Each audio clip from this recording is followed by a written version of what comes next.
मोक्षदायिनी गंगा और यमुना का पानी अब ज्यादा जहरीला होता जा रहा है।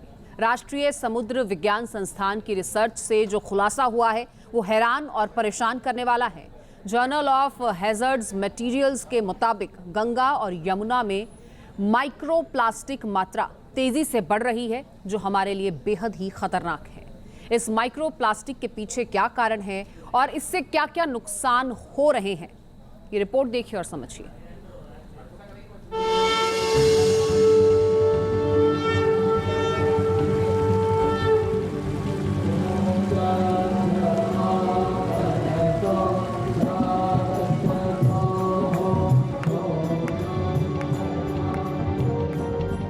सावधान, गंगा जल में जहर है।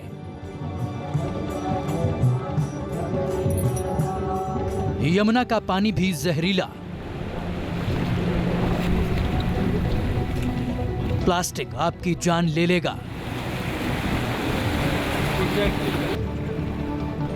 उद्गम से लेकर समुद्र में मिलने तक गंगा नदी दर्जनों शहरों की जीवन धारा बनती है। गंगा का जल करोड़ों लोगों की प्यास बुझाता है और हजारों एकड़ खेतों की सिंचाई होती है। लेकिन गंगा दशकों से मैली है। प्रदूषण का जहर इसके पानी में घुला है, ये बात सबको पता है। लेकिन अब एक रिसर्च में चौंकाने वाला खुलासा हुआ है। राष्ट्रीय समुद्र विज्ञान संस्थान और राष्ट्रीय उत्पादकता परिषद के वैज्ञानिकों के शोध में पता चला है कि बिना फिल्टर के गंगा के पानी का इस्तेमाल बहुत खतरनाक हो सकता है। वैज्ञानिकों के मुताबिक गंगा और यमुना के पानी में प्लास्टिक के छोटे बड़े टुकड़े मिले हैं। गंगा के पावन जल में प्लास्टिक के ऐसे सूक्ष्म अंश मिले हैं जो अगर इंसान के शरीर में पहुंच जाएं तो घातक बीमारियां हो सकती हैं। प्लास्टिक के ये कण न सिर्फ पानी की सतह पर मौजूद हैं, बल्कि नदियों की तलहटी तक इससे प्रदूषित है। परेशानी की बात यह है कि इससे इन नदियों के किनारे रहने वाली बड़ी आबादी के अलावा मैदानी इलाकों के इकोसिस्टम पर भी खतरा बढ़ता जा रहा है। राष्ट्रीय समुद्र विज्ञान संस्थान गोवा और राष्ट्रीय उत्पादकता परिषद नई दिल्ली के वैज्ञानिकों ने हरिद्वार, आगरा, प्रयागराज और पटना में रिसर्च की, जिसके आधार पर प्रकाशित रिपोर्ट में कहा गया है कि गंगा और यमुना में माइक्रोप्लास्टिक का जहर बढ़ता जा रहा है। प्लास्टिक के छोटे बड़े टुकड़े और सूक्ष्म अंश खुश्क मौसम की बजाय बारिश में अधिक पाए गए। दोनों नदियों में मिले प्लास्टिक में सबसे ज्यादा टुकड़े 300 माइक्रोन से 1 मिलीमीटर तक के हैं। ज्यादातर टुकड़े नीले और काले रंग के थे। बारिश के मौसम में प्लास्टिक के सूक्ष्म कणों की मौजूदगी हरिद्वार में सर्वाधिक, जबकि पटना में सबसे कम पाई गई। वहीं खुश्क मौसम में आगरा में माइक्रोप्लास्टिक के टुकड़े सबसे अधिक, जबकि पटना और हरिद्वार में सबसे कम थे। शोधकर्ताओं की माने तो गंगा और यमुना में जाने वाला 80% कचरा सीवरेज के जरिए पहुंच रहा है।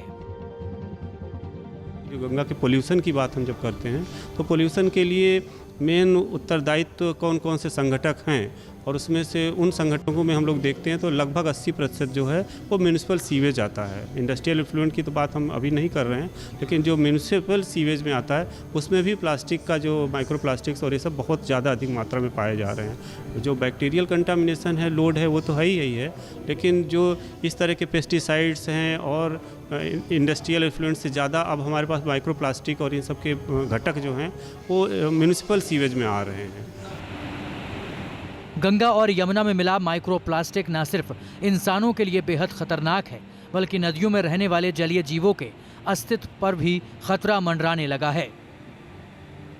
आगे बढ़ने से पहले ये समझ लीजिए कि आखिर माइक्रोप्लास्टिक क्या होता है। प्लास्टिक के बड़े टुकड़े टूटकर जब छोटे छोटे कणों में बदल जाते हैं तो उन्हें माइक्रोप्लास्टिक कहा जाता है। इसके अलावा कपड़ों और दूसरी चीजों के माइक्रोफाइबर के टूटने पर भी माइक्रोप्लास्टिक्स बनते हैं। इसका सबसे ज्यादा असर फेफड़ों पर पड़ता है। ये छोटे छोटे कण इम्यूनिटी को कमजोर कर सकते हैं और न्यूरॉन्स को भी नुकसान पहुंचा सकते हैं। इतना ही नहीं, कैंसर जैसी गंभीर बीमारियों का खतरा भी बढ़ सकता है। सारे माइक्रोप्लास्टिक्स ऐसे हैं जो कार्सिनोजेनिक हैं, जिनके कारण कैंसर के कारक हैं।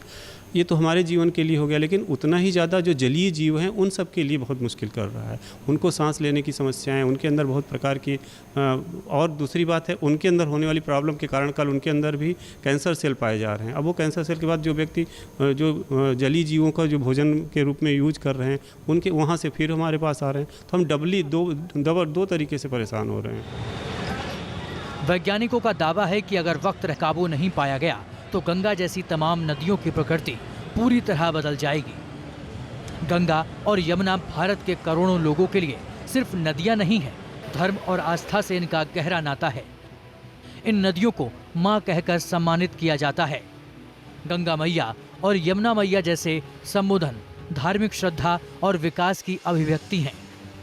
इसलिए इन पावन नदियों में बढ़ते प्रदूषण से न सिर्फ वैज्ञानिक बल्कि साधु संत भी चिंतित हैं।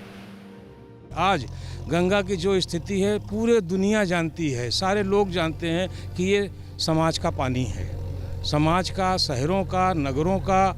जहाँ भी गंगा जिस ओर से जा रही है वहाँ के शहरों का सारा गंदा पानी, चाहे एसटीपी के माध्यम से हो, नाले के माध्यम से हो, कोई भी माध्यम है, पानी निकलने का स्थान यही है। तो इस स्थान पर निकालने के लिए एसटीपी का उपयोग करते हैं। एसटीपी ठीक है, लेकिन शुद्ध करके भी डालने से क्या फ़ायदा है। हमने कई बार इस बात को भी उठाया कि यदि गंगा का, शहरों का जो गंदा पानी है उसको एसटीपी में एकत्र करके और यदि लिफ्ट करके नहरों के माध्यम से सिंचाई को दे दिया जाए तो उससे दोहरा लाभ होगा।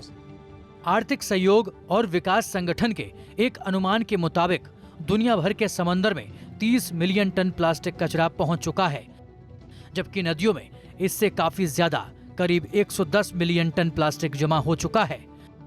माइक्रो प्लास्टिक प्रदूषण के लिहाज से गंगा दुनिया की दूसरी सबसे ज्यादा प्रदूषित नदी है। माइक्रो प्लास्टिक की हम बात करें, जिस तरह से गंगा नदी में उसकी मात्रा बढ़ती जा रही है, आने वाले समय में निश्चित तौर पर जो लोग हैं जिनकी गंगा में आस्था है उनके लिए एक निराशा की बात होगी कि गंगा जल के सेवन से भी उनको नुकसान हो सकता है।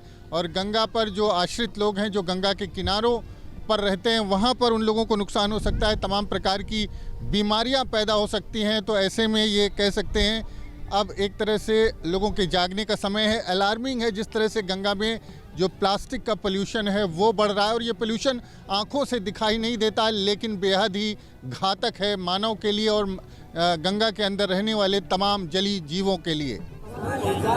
गंगा को स्वच्छ बनाने के लिए मुहिम कई दशकों से चल रही है। केंद्र सरकार में इसके लिए अलग मंत्रालय है, लेकिन अब तक गंगा मैली है। ऐसे में सबसे बड़ा सवाल यही है कि गंगा और यमुना जैसी मोक्षदायिनी नदियां कब तक साफ होंगी। Team news nation.